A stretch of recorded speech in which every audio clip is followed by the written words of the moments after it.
So now let's talk about the Truma Vario heat. And the Vario heat is what provides the comfort heat or the cabin heat in your EKKO. The Vario heat is located, the physical unit is underneath the steps in the bedroom area, and you control it with this panel right here. Now the Vario heat is a propane appliance, so you'll need to make sure that you have propane and that your propane valves are opened up before you can run the Vario heat. But the rest of it happens right here on this control panel. To set a temperature for heating, it's pretty easy. You press the center button here on the Truma to activate the display.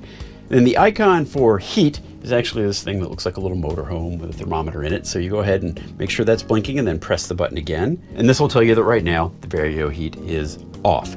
To set the temperature, you just turn the dial and you can set this anywhere between 40 and 86 degrees. And let's just go 68 for right now. When you've got the temperature you want, press the button again and it's set.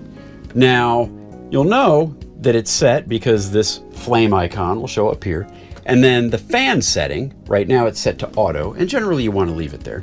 The fan will also show up here. Now, the Truma is going to control the amount of propane going to the burner, and it's going to control the fan speed all on its own. You generally don't need to interact with it in that way. But if you want to, there is a separate mode on the Truma for night mode, which runs the fan at an even lesser volume.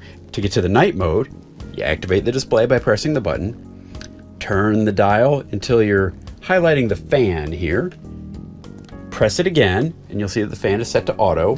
That's where you want to leave it most of the time. But if you want it in night mode, you rotate the dial until it says night.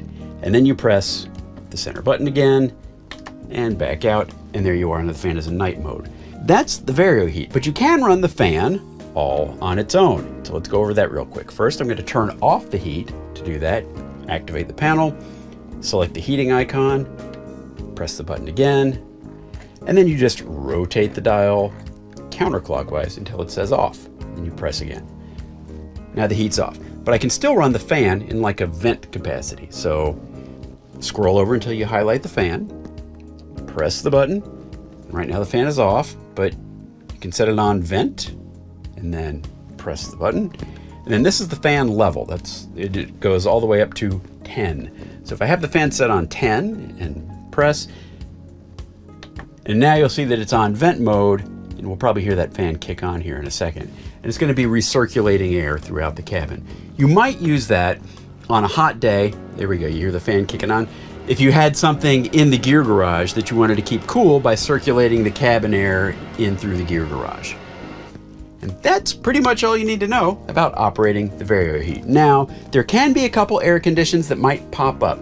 The main one that we've found is if you have some vents blocked. Now, the Vario heat has vents throughout the cabin, and there are little round circles near the floor.